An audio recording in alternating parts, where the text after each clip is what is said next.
That's right. Why does he have to do that? You know? Why does he have to do that? You know? And it's just one after the other. And I'm like, I know, I just want somebody to say, why does he have to do that? That's all I want. Yeah. All I want is somebody who's real.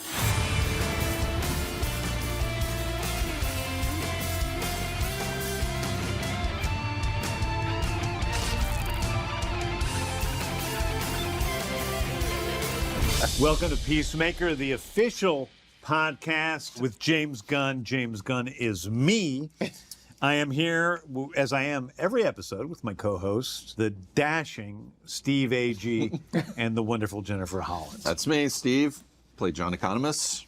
Hello, I'm Jen Holland. I play Amelia Harcourt. This is the official destination to go deeper on the HBO Max original series Peacemaker. We get to go behind the scenes. We get to hear stories from sets. We get to have great guest stars like we do today. We get to determine what's canon in the DCU, discuss the great rock and roll music, answer fan questions, and so much more. On this episode, we are diving into season 1, episode 5. It's titled Monkey Dory, and it was directed by... I like that title.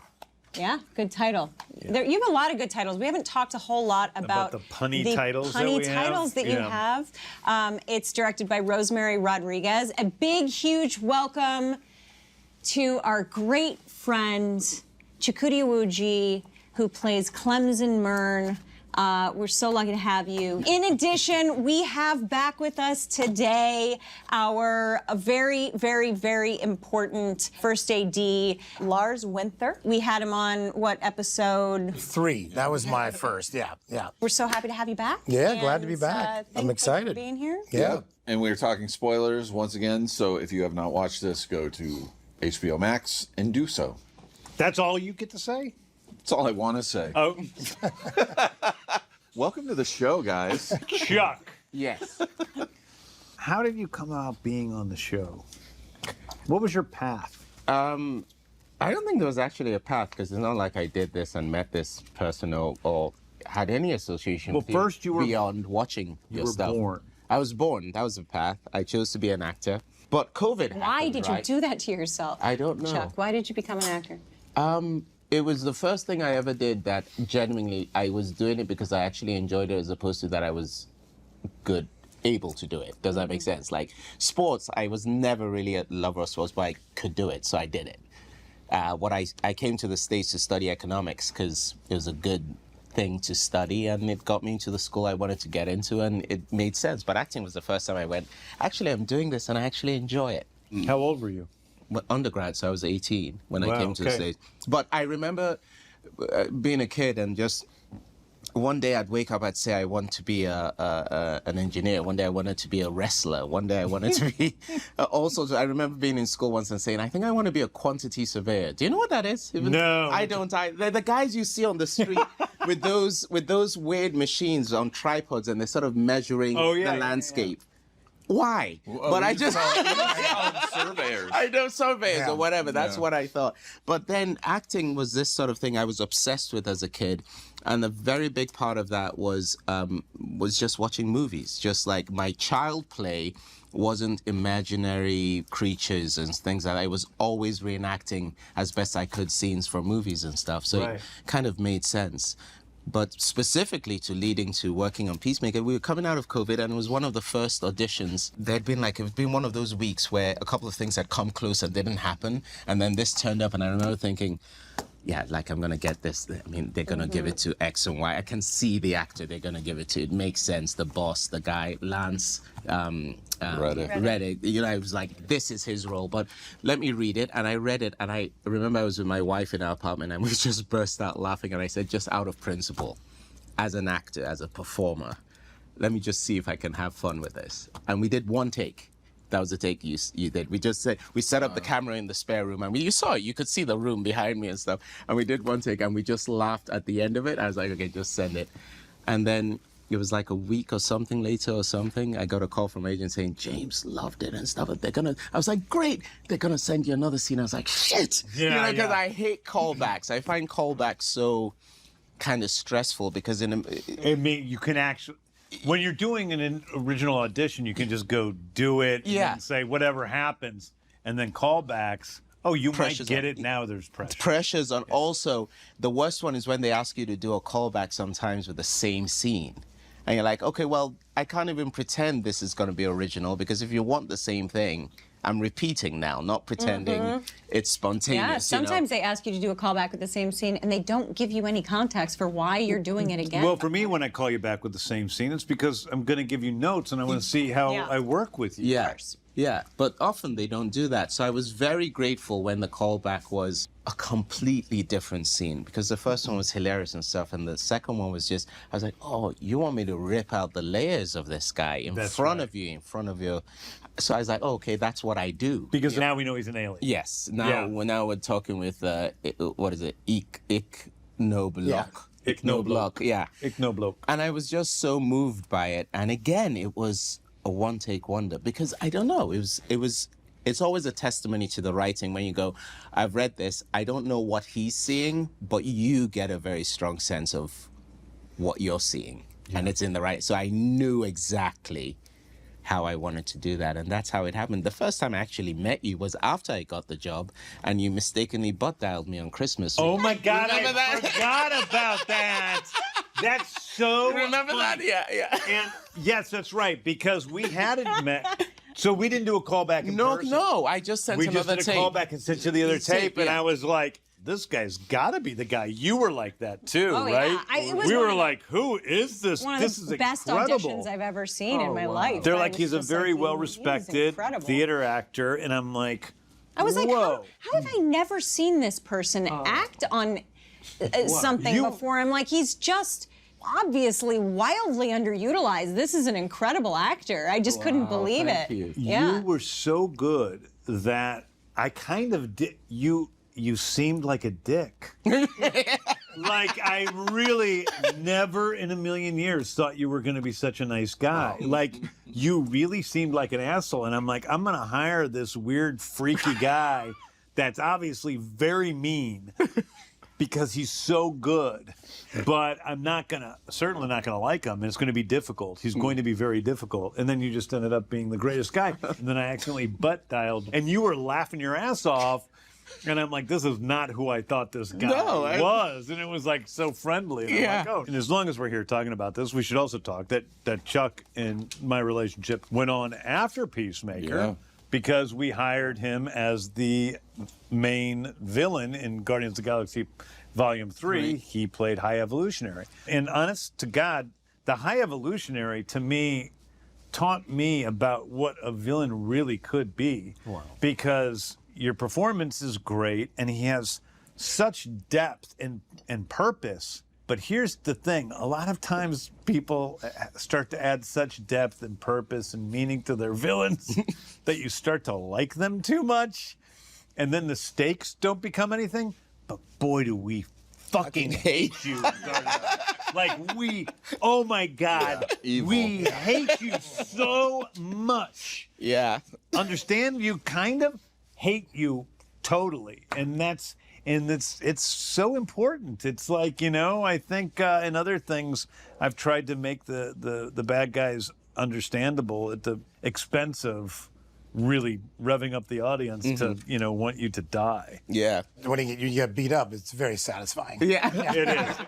Okay, let's get into the episode itself. Peacemaker's waking up, kind of sad, depressed. He gives Golf the butterfly some amber fluid, and Eagly tries to give a Peacemaker a dead squirrel, which is the second time he's done this. We have Adebayo interacting with her mother, Amanda Waller, who's asking her if she's placed the diary, the fake diary that they've used to set up Peacemaker at Peacemaker's house yet. And then we have the most famous scene outside of the dance sequence from season 1 of Peacemaker, which is the team briefing where Myrn recaps what butterflies are, aliens going through orifices, with a wonderful PowerPoint presentation by John Economos. I mean, you're being sarcastic. I know that. No, it's a shitty PowerPoint. It's art.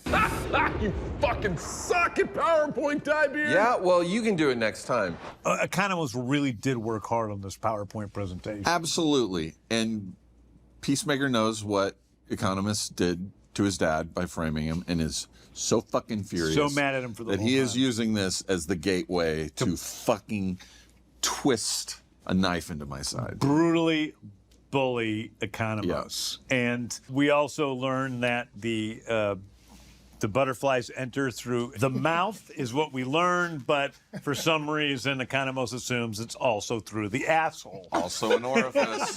Also an orifice. And we have a little, video to prove that. Good ups to the graphics department. We also, it's funny shit. We also learned that butterflies are stronger than humans, about 8 times stronger than humans. And the way that Economos chooses to show this is by picturing a butterfly With a man monkey next to a chimp. next to a chimpanzee. What's the chimp for? Chimpanzees have 4 times the strength of human beings, so they're both strong. Yeah, and we're supposed to get that just by looking at this, Diebeard? I thought that man and the chimp are friends. I wonder what would have, if Peacemaker hadn't started giving you a hard time because of his vendetta, were we all really going to sit through that PowerPoint without commenting on how bad? That's what I felt like. I realized that I was seriously, as Mern, giving it like seriousness, and would I have commented or did it need I Peacemaker guarantee to- you, even without me framing his dad, Peacemaker would have eventually made fun of me for that. Oh, definitely. The explosion moment was out of control. When the thing explodes, because this is a special moment, that was great. So then we get into, eventually Economos turns to Peacemaker and says, dude, I didn't mean to, Frame your dad. Frame your dad. And he just tears into you. Peacemaker tears into you. And he starts listing all of the people that you could have framed for murder Before his dad. And in the script, it was a couple of people, but on Only the 2 day- people. On the day, John and I threw out a million names. And Stop. we just kept going and going and going. Dude, I didn't mean to put your father in prison. Then why'd you put him there, you fat fuck? Because I couldn't think of anybody else. What about Ariana Grande or Drake? What? Brad Pitt or Payne Stewart or Doug the Pug? Khloe Kardashian, the Red Tiger from Voltron, Fran Tarkenton, Joe Montana, Joe Montana, Eddie Murphy, Michael Jordan, Michael B. Jordan, BTS, Eugene Levy? It went fictional and real people. Yeah, generally the Animated. real people. Generally the real people are me, and generally the fictional people are. Yes. Well, he's saying Optimus Prime. Optimus Prime. That was John. Like, these are people that couldn't. I wouldn't think that. Amy Winehouse is dead. But then the culminating moment is the cunts from Riverdale. Sorry to say the C word. But when he says the cunts from Riverdale, and that was when the crew fucking lost it. Erupted. The 2 names that were only included in the script were Ariana Grande and Drake. Wow. That's it. Yeah. That's all it said in the script. The one that got me, what's that actor's name? Ernest Borgnine? When he said Yeah, Ernest yeah. Borgnine, I lost it. Yeah, yeah. I was like, of all that's a serious the pull. act, that's Yeah, some That's one of my that's favorite. Airwolf. That's one of my. going back to Airwolf, right? Ernest Borgnine is one of my favorite You polls. lost it too. I think that was. Ernest Borgnine is my favorite poll. This does have one of Chuck's best Peacemaker, shut the fuck up lines. You always, you're always calm, and then you lose your shit. Yeah, no, he's not. Because like in the last episode is when he was like, "Fuck you." always saying the fuck things to John. Always just like why me? Also, it should be mentioned that Peacemaker says that Superman is a poop freak. Poop fetish, yeah. He's got a poop fetish. This is not canon. Oh. Are you But- sure? Yes. But it is canon that Convenient. Peacemaker thinks that. Or believes everything he reads. He doesn't even understand what Google is because he somehow thinks that, Google It's like knows an more encyclopedia, everything. yeah. It's like a perfect encyclopedia where it is never wrong. So this is just another in line of the things that Peacemaker's saying throughout the season about Wonder Woman wants to fuck him, and you know, She was eye fucking me from across the room. Right, Wasn't that fucking me from across the room, and oh, that comes in later, I guess. But Aquaman fucks fish. All these are not things that are real. These aren't, you know, like I get that sometimes people get angry. They're like, "How dare you say Aquaman fucks fish?" Aquaman doesn't fuck fish. Peacemaker thinks he fucks fish. It's a character. He's not always right about everything, and everything he says isn't factual. He believes everything he reads online. In fact, where he learned Aquaman fucks fish is from Pepe the Frog 68 or something. He believes whatever he reads. He's like so much of us in the early, 2000s. Just everything online is real because it's written down, which hopefully the world is learning isn't true. Anyway, we get out of that. Now we need to go to Glen. That's what we learn. We do learn something from this scene besides all the funny stuff. We learn that there's a connection with Annie Sturphausen, who was the rocker chick who was killed by Peacemaker in episode 1. And Glen, which they found in the Goff residence. There's this place called Glen, which is a shipping center. Bottling company. Yep. And they have to get to Glen. So we begin our adventure. This is sort of a different Peacemaker episode because it really is a self-enclosed little story. And there's a real sitcom element to it with the bullying of Economos, which we get into a little bit more. We find out that Peacemaker has always been a bully and that people have always called him a bully. And one of his main things was naming other guys in his class after their dicks, like his friends Veiny McVeinerson. He calls Thimble, Prince Charming. I think maybe you're discounting how funny some of the shit I was saying was. It's not funny calling him Diebeard for the 1,000th time when he's told you repeatedly he doesn't like it. That's just Peacemaker, man. He's always giving people nicknames. Yeah, thanks. Being a bully's just part of his personality. What? Like how you used to call my brother Prince Charming. My brother was a handsome man. That was a compliment. I'm going to go out on a limb here and say that I don't think he considered it a compliment that you called him Prince Charming because his penis was shaped like a scepter. It's bulbous at the bottom, I guess. I don't know. At the top. I think it's a little bit of a tip heavy. Oh, the tip heavy. Yeah, okay, Yeah. Yeah. Meanwhile, detectives Song and Fitzgibbon are putting 2 and 2 together. They're trying to get the fingerprints from Agee Smith, Peacemaker's dad, to see if he really committed this crime or not. We have a great little moment between the character of Song and the character of Officer Peggy, played by Rochelle Greenwood, who was one of our utility cops that did fantastic work throughout the whole season.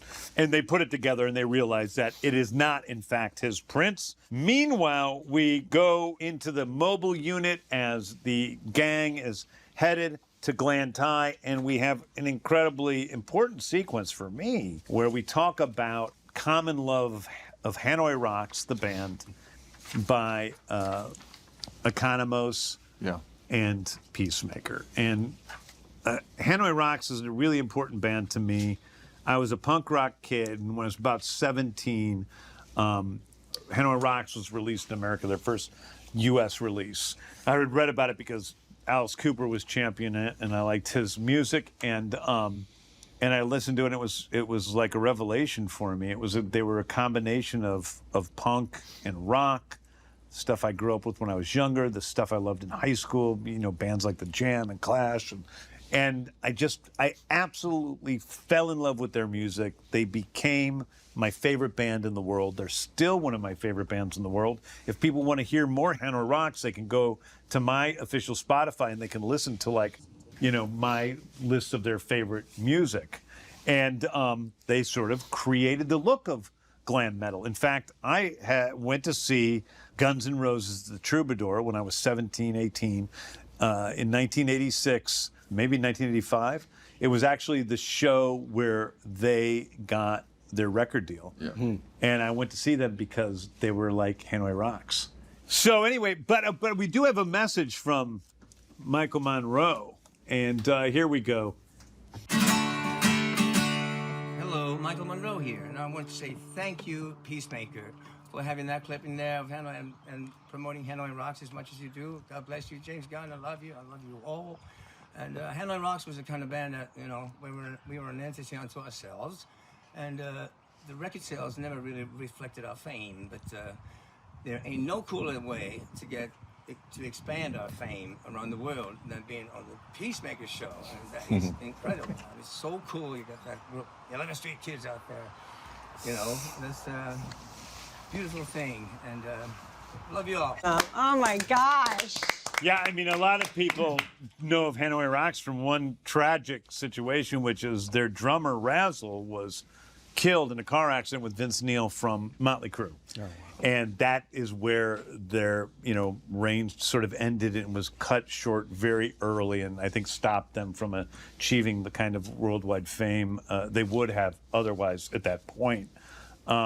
And it feels great to be able to be turning on so many people to their music, including the great song 11th Street Kids, and then the song at the end of this episode as well. Anyway, so we have this moment of a little bit of a communion between Economos and Peacemaker. They start to play this song, but it's cut short because they've arrived at Glen. There's a little game of Rochambeau. What's that all about between Adebayo and Harcourt? Well, I believe what's happening there is whoever wins does not have to be on the team with Vigilante. Yes. and unfortunately, Harcourt loses. And he introduces the chainsaw there, right? And he introduces the chainsaw, which Vigilante has a chainsaw, which he really wants to use to kill somebody. But it doesn't seem very practical when they're trying to be stealthy. Right. Harcourt is having none of it. She's sick of it, yeah. No! You're not taking that in there. We go into Glen, and we find the place is overrun with butterflies. Peacemaker enters with Adebayo. We have a great moment where he puts on X-ray vision and just starts, what looks like to Adebayo, he just starts blowing off people's heads for no reason. The second they walk into the bottling company, there's a nice-looking older woman at the reception desk. You don't see Peacemaker, but this woman's head basically explodes. He shot her with a shotgun because he apparently has X-ray vision with that helmet. Yeah. Scared the shit out of me. He just keeps shooting people. You didn't think to give me some sort of signal? Yeah, the signal was I shot her head off. You said you were going to be chill. Do I not look chill to you right now? And then Adebayo keeps shooting people after he shot them, which isn't very helpful. We have a big action sequence in there, which, Lars, you directed a lot of that sequence there. Yeah, with the butterflies attacking. Lars directed our second unit on that. Yeah, it was good. We had a good time. Yeah. I will say in that sequence, some of our better prosthetic makeups with heads blowing off. Yes, yes. And like that old lady, there's a great shot of her head on the ground. With the eyeball popping out, yeah. Yeah, and we did a big practical explosion in there. So, yeah, we had some fun stuff. Yeah, some good stuff. Meanwhile, we see that there's something in this control room, and it ends up being Charlie the gorilla. So a butterfly apparently took over Charlie the gorilla while he was at a zoo, and he escaped, and he's now a super-powered gorilla. If you look back over the first couple episodes, there's other things. There's news clippings. There's a news story where a woman is talking about Charlie the gorilla having escaped from the zoo and they can't find him. We found Charlie. There's a scene later, and we're shooting in like an animal hospital, and just their props has like, everything laying around to make it look like an animal hospital. But there's also like in the reading area, there's like magazines and newspapers. And there was a newspaper with, gorilla found dead or something like that. And I was like, holy shit. We hadn't shot me killing the gorilla yet. So I was like, oh my God, that's fucking dark. Was there a bit of a throwback to your zombie? I couldn't help but, when the butterflies are coming out. Oh, yeah, there's zombies. There's such a sense of that classic zombie pushing whatever, which made it a creepy scene. Very much like, it is creepy. They're very much like zombies. And even a little invasion of the body snatchers. Invasion of the body snatchers. The screech and the jumping and stuff. Yeah, and I love gorillas. I love gorillas in DC Comics. There's so many great gorillas. There was a time in the 50s when sales of a comic book would go This is totally true. Sales of a comic book would go up by like 50% if you had a gorilla on the cover. So there are just so many gorillas in DC Comics during this time.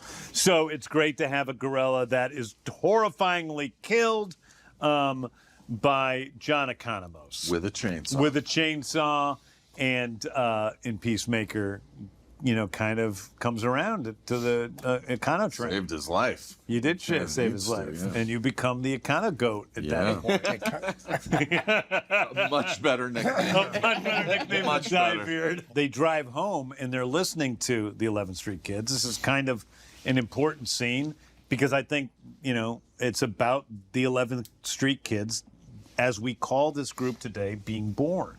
And they're kind of dancing together, and there's a moment that Harcourt captures. Yeah, Harcourt's just kind of observing the team. It was the first time that she accepted that she didn't just get saddled with this group of people that she just had to stick with until she goes her separate way again. Like, she's got this this family, and it's beautiful. And so she sits back and she takes a little photo. She doesn't make a big stink out of it, but she takes this photo of the group just having a blast. And that photo becomes important. It's from Harcourt's point of view, and I wanted to glimpse a moment of life. One point I just wanted to make on that scene in the car is like, that's sort of what's really fun about dealing with stuff that, quote unquote, on paper could be sentimental, the way you handle that stuff.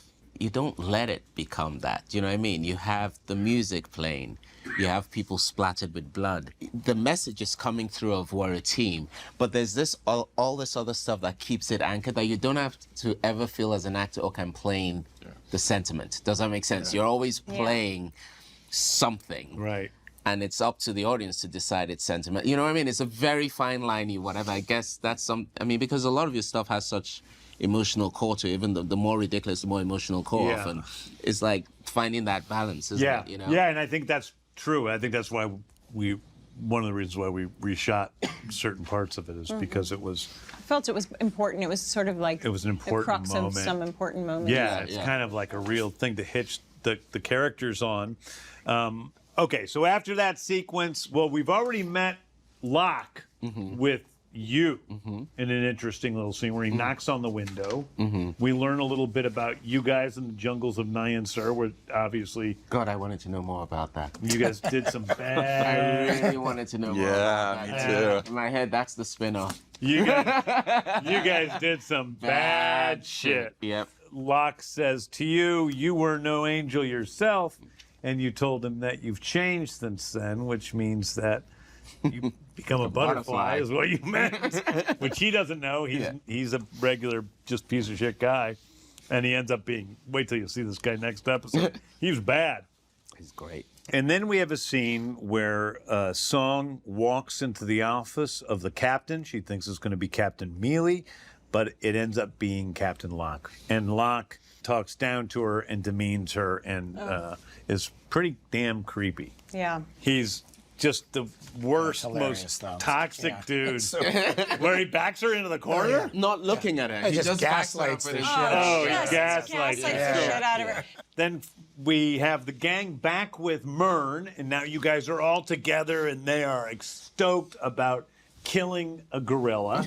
Technically, I think it was a super gorilla since we pulled a butterfly out of its brain. No, definitely a super gorilla. Last time I fought a gorilla was at Burning Man 4 years ago. This was significantly weaker. You give them a break. Yeah. You're like, take the night off. Take the night off. Enjoy yourselves. Enjoy yourselves.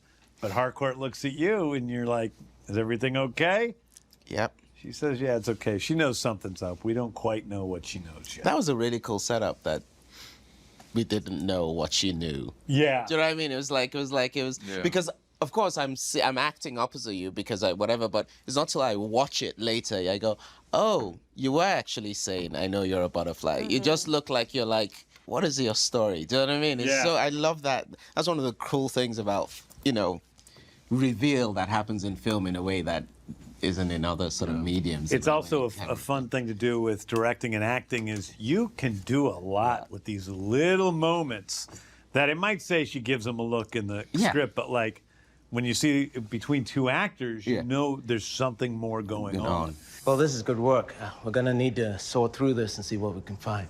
Importantly, we want to see if we can trace where the raw amber fluid originally came from. And then Song goes to her uncle, Judge Judy, not that Judge Judy, but Judge William Judy, and tries to get some help with a warrant. The judge, I was going to ask you about this. Judge the guy Judy? who played Judge Judy, who has 1.5 lines. Yeah.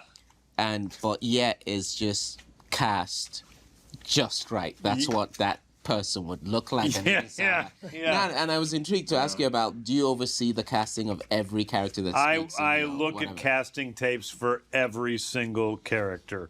Is that true? It is true. 100%. The smaller the character gets, the less. Oftentimes they'll bring me a couple. We'll try to people weed it and down. Yeah, like they usually. Yeah, I don't have to. When I'm casting for Myrn, I'll look at hundreds of auditions. If I'm casting for William Judge Judy, I might look at 5 auditions. But yeah, I'm always choosing who the characters are. Sometimes those one-liners, they can bone you on the day. Yeah. And we've been there where you're like, ugh. Yeah. And then you're like looking at the crew, like, okay, what could we put in here? I don't want to throw anybody under the bus, but there was an actor in one show, so But he's going to do it anyway. I think it's important because it teaches actors a little bit about acting if you want to be an actor. I remember casting a small role in a small film, one line. And the line was, somebody was butting in line to that person, and the actor has to say, God, why does he have to do that? Right? Just like I did now. I had auditioned, 50, 100 actors. I'll bet I can tell you what most of them sound like. Yeah. God, why does he have to do that? That's right. Why does he have to do that?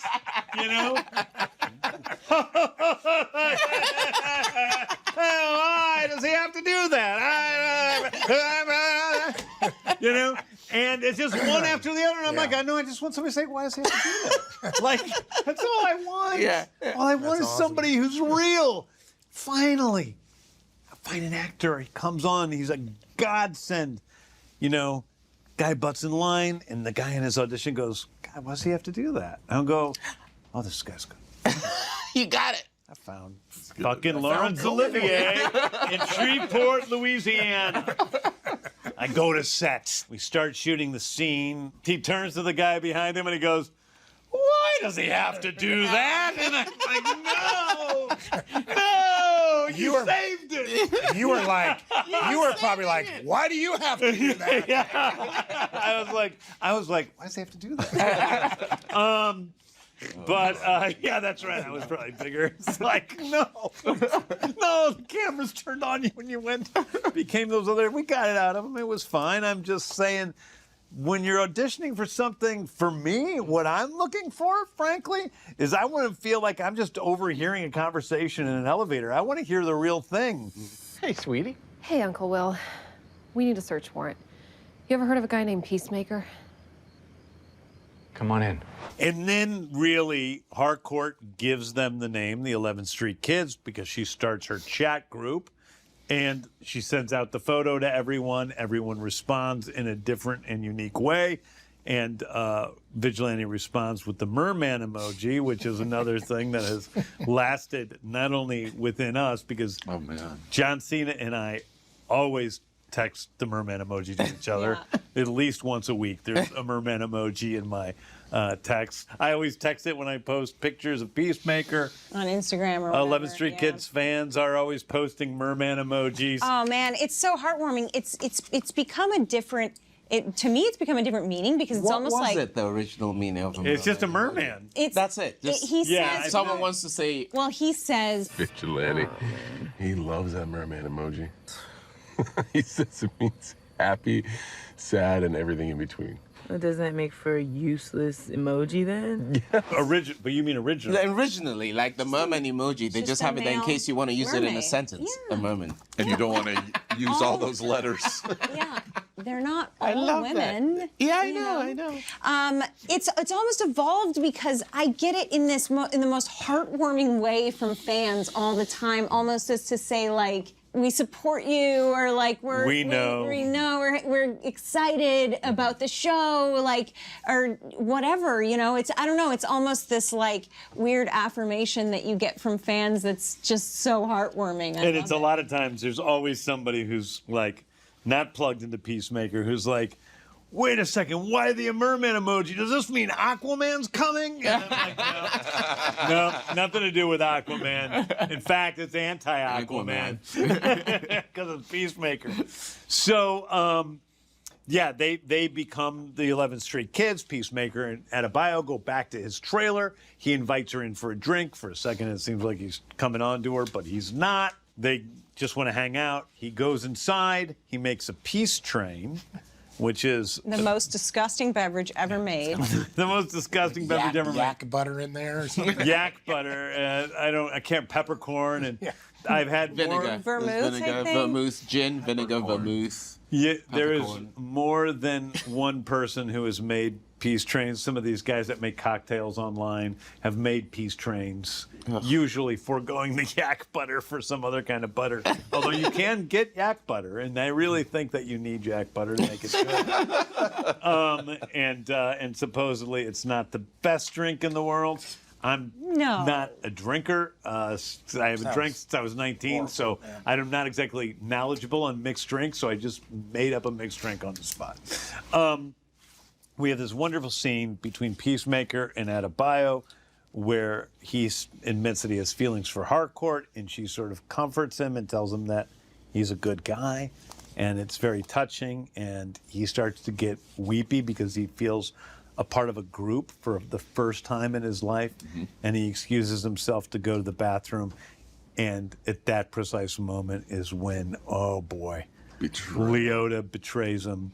She hides the diary. Now let's make it clear that Harcourt, Myrn, Economos don't know about this, and this is going to become very important in the next couple of episodes. It is so heartbreaking that she chooses this moment. To do this it. is the moment right after she says, we roll like that. 11th Street Kids, we roll like that. We roll like that. That is And fucked then up. she, Yeah. oh, it's painful. She tries to call her wife, obviously upset with this act of betrayal that she's perpetrated. She goes back to the office with Myrn and just like wants to work because she can't go to sleep. She puts on the X-ray helmet activate, and she looks over and she sees the truth about you, Clemson Myrn. And I did my first trial for a future vampire movie. yeah. You screech, you follow Screech outside, and I follow in the rain. outside. It's kind of scary. Into the real rain. It was really raining that night It when we was shot pelting that. down. Yeah, that's the end of the episode.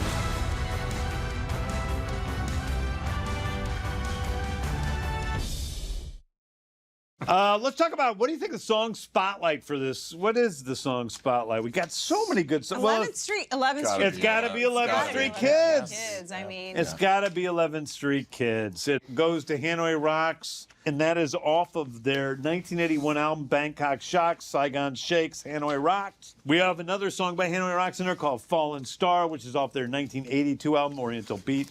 Both of those are amazing albums.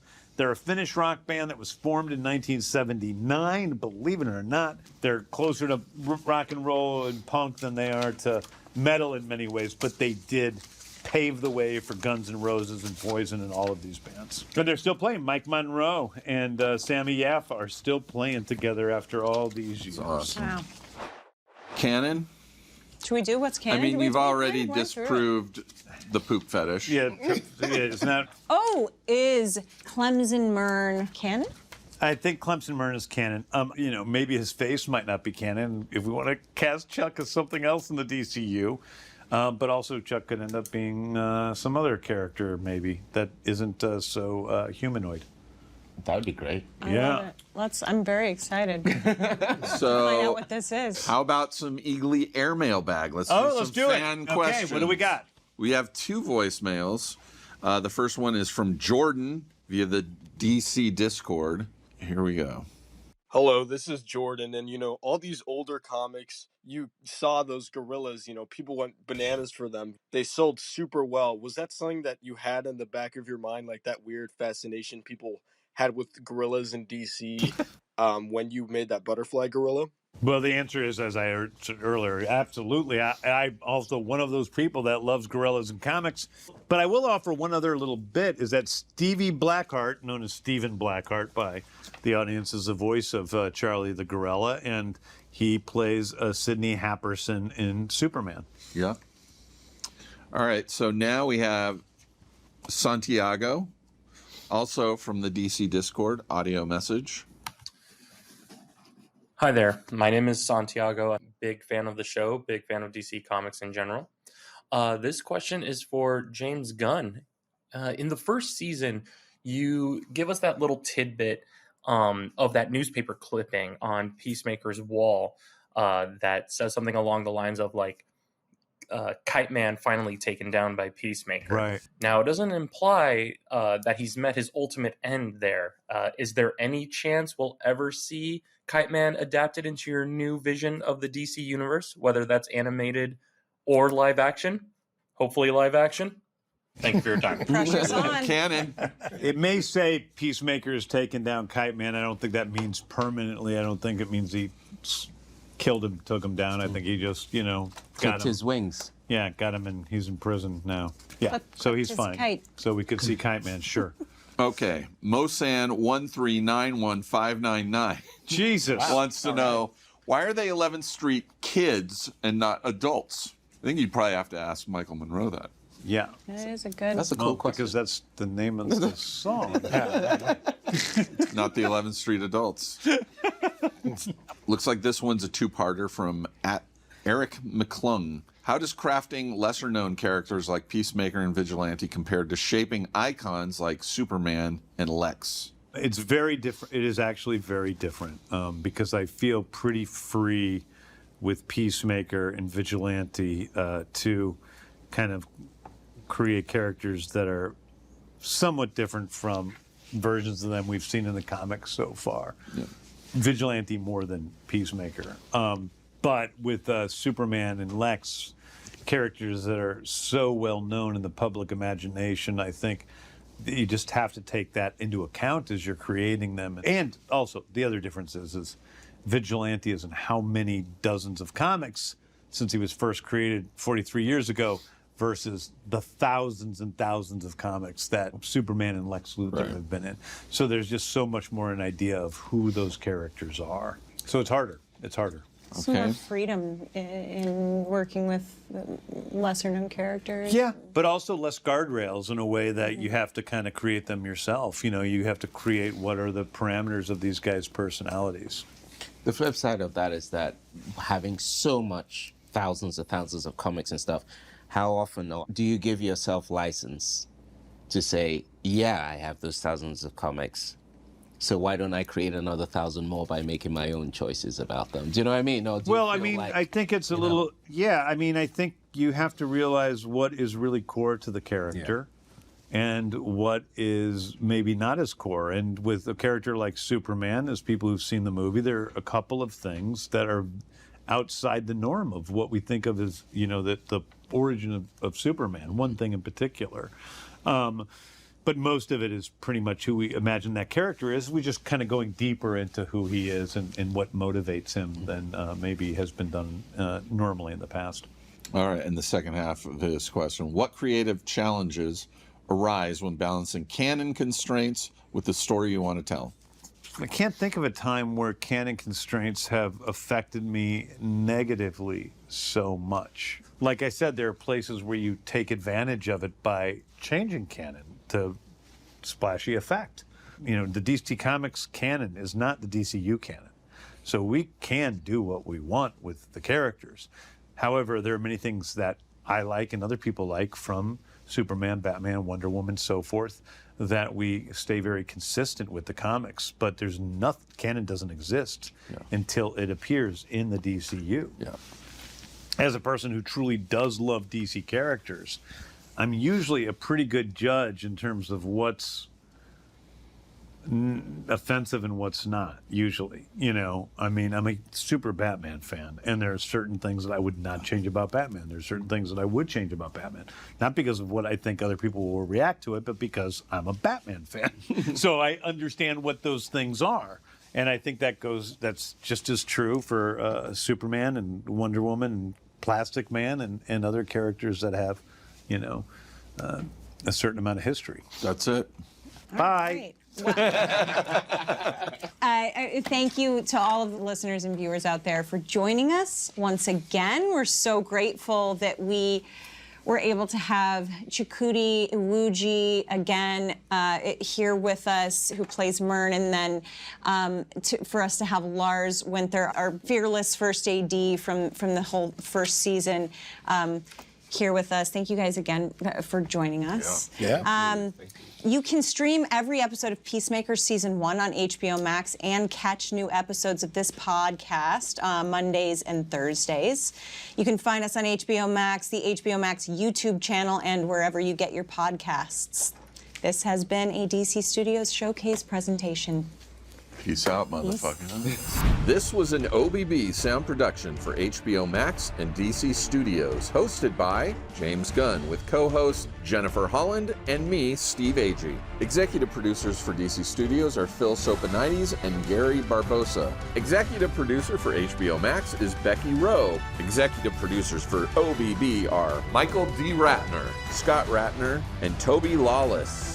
Special thanks to, from DC, Mike Pilata and Victor Diaz. And from HBO Max Design, Tom Haskard, Martha Duarte Diaz, Ryan Cronin, Rhett Krause, and John Northway. Producer, Toby Lawless. Producer for HBO Max is Aaron Kelly. Research producer, Jesse Holland. Associate producer, Tess Bartholomew. Associate producer, Chris Stitt. Production manager, Kevin Lynn. Studio coordinator, Elijah Matias. Director of photography, Heath Gresham. First assistant camera and camera operator, Chris Piper. Gaffer, Arthur Garcia. Key grip, Jake Reeder. Sound mixer, Josh Falcon. Sound mixer, Darren Bowling. Post-production supervisor, Mariana Cristostomo. Lead editor, Jesse Holland.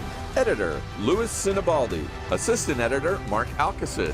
Hair and makeup artist, Kendall Shannon. Director of Creative Development and Social Strategy, Lenore Castro. Senior Coordinator, Creative Development and Social Strategy, Sharif Bakari. Production Assistant, Antonio Cavallo. Are you wearing your one red onesie Santa? On Christmas. Yeah. It was on Christmas or Christmas Eve? It was or something? around that time, yeah. Wait. Hold on. I wasn't wearing a onesie. It was a hoodie. A hoodie, yeah. Well, it looked like sorry. It was a Christmas. James Gunn wearing it. It was actually what it was.